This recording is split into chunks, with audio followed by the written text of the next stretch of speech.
കുടുംബവർഷത്തോടനുബന്ധിച്ച് പാലാരൂപത നടപ്പിലാക്കുന്ന ക്ഷേമ പദ്ധതികൾ വളരെ മാതൃകാപരമാണ്. കേരളത്തിലെ ഒരു രൂപതയുടെ അധ്യക്ഷൻ ആ രൂപതയിലെ ആളുകളുമായി ഈ ഒരു വിഷയത്തിൽ സംവദിക്കാൻ നിരവധി കാരണങ്ങളുണ്ട്. അതിലൊന്ന്, 2021 മാർച്ച് 19 മുതൽ 2022 മാർച്ച് 19 വരെ കുടുംബവർഷമായി ഫ്രാൻസിസ് മാർപ്പാപ്പ പ്രഖ്യാപിച്ചു എന്നുള്ളതാണ്.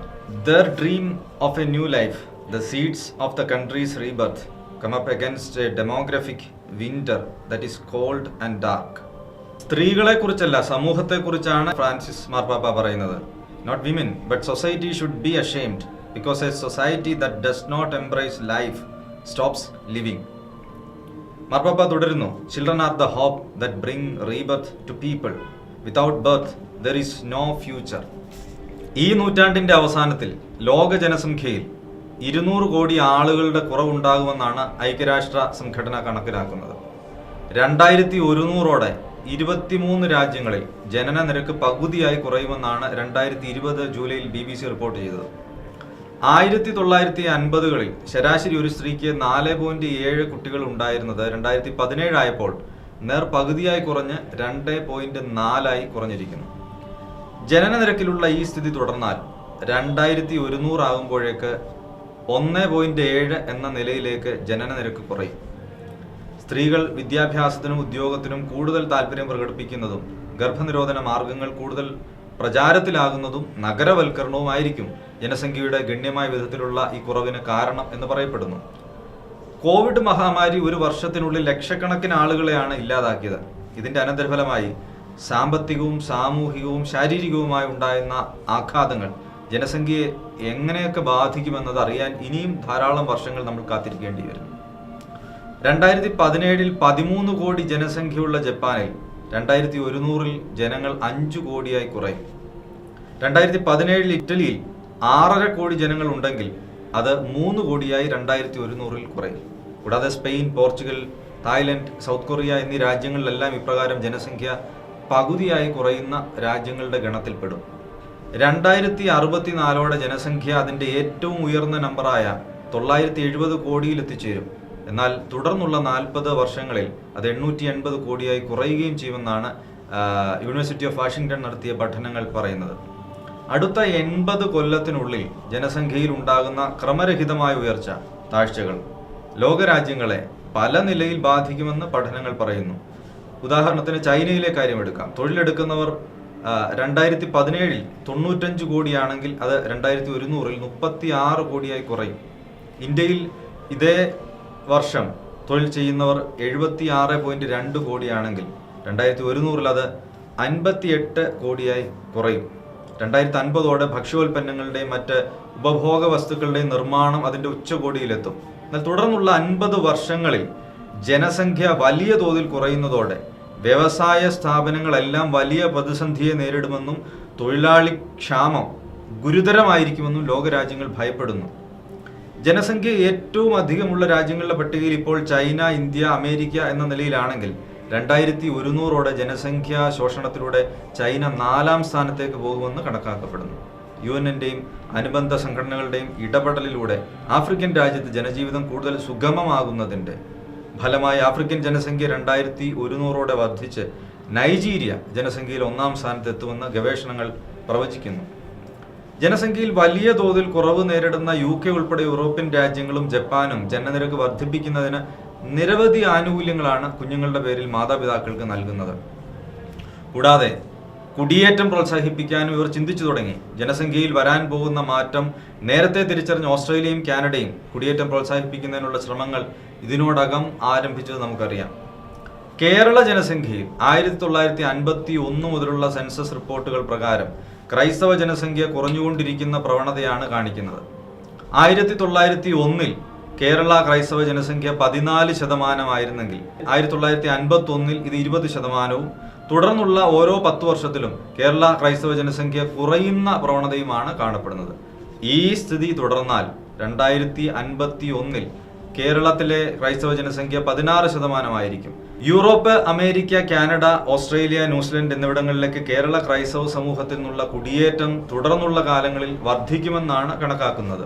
അതോടൊപ്പം ജനന നിരക്കിൽ ഓരോ 10 വർഷത്തിലും 2% കുറവും രേഖപ്പെടുത്തിയാൽ 2100 കേരളത്തിലെ ക്രൈസ്തവ ജനസംഖ്യ 10% താഴെയെത്തും. ഇതാണ് ക്രൈസ്തവ സഭയെ ആശങ്കയിലാക്കുന്ന വസ്തുതകളിലൊന്ന്.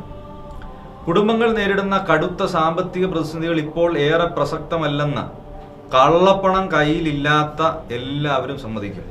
കൂടുതൽ കുഞ്ഞുങ്ങളുള്ള കുടുംബങ്ങളെ സംരക്ഷിക്കുന്നതിനാവശ്യമായ നടപടികൾ നടപ്പിലാക്കുന്നത് ഉദാത്തമായ ഒരു കൃത്യമായിരിക്കും. അതിനാവശ്യമായ പ്രായോഗിക കാര്യങ്ങൾ അവതരിപ്പിക്കുന്നതിന് ചില മാധ്യമങ്ങളും ന്യൂനപക്ഷമായ ചില സാമൂഹ്യ മാധ്യമ തൊഴിലാളികളും അനാവശ്യമായ ചർച്ചയിലേക്ക്, അന്തിചർച്ചകളിലേക്ക് നയിച്ചതിൻ്റെ ഉദ്ദേശം എന്താണ്? 2000-ന് ശേഷം വിവാഹിതരായ രൂപതാംഗങ്ങൾക്ക് വേണ്ടി പ്രഖ്യാപിച്ച പദ്ധതിയിലെ ഇത്ര വെറുക്കപ്പെടേണ്ട കാര്യമെന്താണ്? 9 മണിക്കും തുടർന്നും കേരളത്തിലെ ചില മാധ്യമങ്ങൾ ഇത്രയും നന്മ നിറഞ്ഞ ഒരു പ്രവൃത്തിയിൽ പാതകം കണ്ടെത്താൻ ശ്രമിക്കുന്നതിൻ്റെ ഔചിത്യം ആർക്കും മനസ്സിലാവില്ല. പതിവ് പോലെ ഇത്തരം ചർച്ചകളെ നമുക്കും അവഗണിക്കാമായിരുന്നു. ചാനലുകളല്ലേ, ചർച്ചയല്ലേ, അവർക്ക് ശമ്പളം നൽകുന്നവരുടെ, പരസ്യം നൽകുന്നവരുടെ താല്പര്യങ്ങൾക്ക് വേണ്ടി അവർ ചർച്ച ചെയ്യുന്നതല്ലേ, സാരമില്ല എന്നൊക്കെ കരുതാമായിരുന്നു. പക്ഷെ സകല പരിധികൾ ലംഘിച്ചാണ് ചിലർ ചർച്ച നടത്തുന്നത്. മഹാഭൂരിപക്ഷം പൊതുജനവും ഇവരുടെ വാചകമേളകളെ മനസ്സുകൊണ്ട് പിന്തുണയ്ക്കുന്നില്ല എന്നറിയാമെങ്കിലും പൊതു ഇടത്തിലും പൊതുബോധത്തിലും ഇത്തരം അന്തിചർച്ചകൾ പരത്തുന്ന ദോഷം ചെറുതല്ല. ഇത് നിരന്തരം നിർഭയം തുടരുകയാണ് ചിലർ. അതുകൊണ്ട് അവരുടെ തെറ്റിനെ അംഗീകരിക്കുന്നില്ല എന്ന സധൈര്യം പറയാൻ മഹാഭൂരിപക്ഷത്തിന്റെ മൗനം കൊണ്ട് മാത്രം മതിയാവുകയില്ല. ഈ മഹാഭൂരിപക്ഷത്തിന്റെ നന്മയുടെയും യുക്തിബോധത്തിന്റെയും ചാനൽ ചർച്ചകൾ കൊണ്ട് ഇരുട്ടിലാക്കാൻ, ഇത്തരം ആളുകളെ, ഈ മഹാഭൂരിപക്ഷത്തെയും ഇരുട്ടിലാക്കാൻ ക്രമേണ ഇത്തരം ചർച്ചകൾ കൊണ്ട് സാധിക്കുമെന്ന ആധുനിക മാധ്യമ അജണ്ടയെ പ്രതിരോധിക്കാനാണ് ഇത്തരം വീഡിയോകൾ ആവശ്യമായി വരുന്നത്. പ്രോ ലൈഫ് സംഘടനകൾ എത്രയോ വർഷമായി ഇത്തരം കാര്യങ്ങൾ നിരന്തരമായി വ്യത്യസ്ത രൂപതകളോട് ആവശ്യപ്പെടുകയും അതനുസരിച്ചുള്ള പ്രവർത്തനങ്ങളിൽ അവർ ഏർപ്പെടുകയും ഒക്കെ ചെയ്യുന്നുണ്ട്. ഇത് പാലയിൽ മാത്രം നടന്നൊരു കാര്യമല്ലല്ലോ. നിരവധി അൽമായ സംഘടനകളുടെ ആഗ്രഹമാണിത്. ഇത്തരം ആവശ്യങ്ങളോട് നിർണായകമായ ഈ ഘട്ടത്തിൽ ക്രിയാത്മകമായി പ്രതികരിച്ചതിന്, അതും സർക്കാരിനെതിരെ പടപൊരുതാനല്ല, മറ്റാരെയും പഴി പറയാനല്ല ആവശ്യപ്പെടുന്നത്, എന്തിന് ഇത്രയേറെ മലിനമായ പ്രയോഗങ്ങളാൽ എതിർക്കണം? ഉത്തരേന്ത്യയിലെ ആദിവാസി ദളിതിടങ്ങളിൽ സേവനം ചെയ്യുന്നവരും ആഫ്രിക്കയിലും മറ്റു രാജ്യങ്ങളിലും ദരിദ്ര ജനതയുടെ ഇടയിൽ താമസിക്കുകയും പഠിപ്പിക്കുകയും കൃഷി ചെയ്യാൻ പ്രാപ്തരാക്കുകയും ഒക്കെ ചെയ്യുന്നവർ ഈ രൂപതാ മെത്രാന്റെ നാട്ടിൽ നിന്ന് പിറവിയെടുത്തവരായി ധാരാളമുണ്ടെന്ന് നമുക്കറിയാത്തതല്ലല്ലോ. എണ്ണം വർദ്ധിപ്പിച്ച് നാളെ രാഷ്ട്രീയ അധികാരം നേടി ഈ നാടിനെ സ്വന്തം ഇഷ്ടത്തിന് ഭരിച്ചു കളയാം എന്നല്ല ഈ സർക്കുലറിന്റെ അർത്ഥം. കൂടുതൽ മക്കളുള്ള കുടുംബങ്ങൾക്ക് കൈത്താങ്ങാവുക, ഇത്ര മാത്രമേ അത് അർത്ഥമാക്കുന്നുള്ളൂ. ഇതിൽ ഏതുതരം മനുഷ്യ സ്വാതന്ത്ര്യ ലംഘനമാണ് നിങ്ങൾ കണ്ടെത്തിയത്? സ്ത്രീകൾക്ക് ചുറ്റുമുള്ളതൊന്നും കേൾക്കാനോ അതിനോട് പ്രതികരിക്കാനോ കഴിയാത്ത വിധം കരിമ്പടം പുതപ്പിച്ച് കാഴ്ച പോലും മറയ്ക്കുന്ന ഏത് സ്വാതന്ത്ര്യ നിഷേധമാണ് ഇതിൽ നിങ്ങൾ കണ്ടെത്തിയത്? അന്ധമായ വിരോധത്താൽ പൊതു ഇടത്തിലെ മാധ്യമത്തിന്റെ അനുകൂല അവകാശങ്ങളുടെയും പിൻബലത്തിൽ വ്യാജം പറയുമ്പോൾ കേൾവിക്കാരെല്ലാം വിമർശന ബുദ്ധിയോടെ കേൾക്കും, എല്ലാം പ്രതികരിക്കും എന്ന് നമുക്കെല്ലാവർക്കും ഒരു ധാരണയുള്ളത് നല്ലതല്ലേ? കാലമത്രയും കത്തോലിക്ക സഭ, നമ്മുടെ പൊതുസമൂഹം എല്ലാവരുടെയും ഉന്നതിക്ക് വേണ്ടി സഹോദരി സഹോദരന്മാർ എന്ന് വിശ്വസിച്ചാണ് പരസ്പരം പ്രവർത്തിക്കുന്നത്. മനുഷ്യരാണ് ഇവിടെ പ്രധാനം. അതുതന്നെ തുടരും. ഈ പറഞ്ഞതിനർത്ഥം ഒരു മെത്രാൻ തൻ്റെ സ്വന്തം രൂപതയിലെ ആളുകളോട് ഏതെങ്കിലും ഒരു കാര്യത്തിൽ സംവദിക്കുന്നതിന് തലേ ദിവസത്തെ ചാനൽ ചർച്ചയുടെ ഫലം കാത്തിരിക്കണം എന്ന് ആരെങ്കിലും വ്യാമോഹിക്കുന്നെങ്കിൽ അതിൻ്റെ ആവശ്യമില്ല. അത് ഇവിടെ ആർക്കും ആവശ്യമില്ല.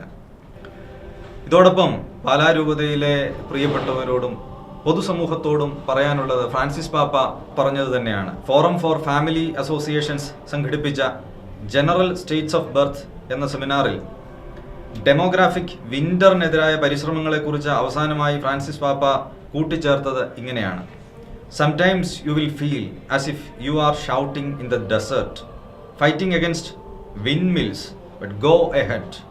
Do not give up, because it is beautiful to dream the good and build the future. ഇതുതന്നെയാണ് പാലാ രൂപതയോടും ഇവിടുത്തെ പൊതുസമൂഹത്തോടും നല്ലവരായ മനുഷ്യരോടും പറയാനുള്ളത്. നന്ദി.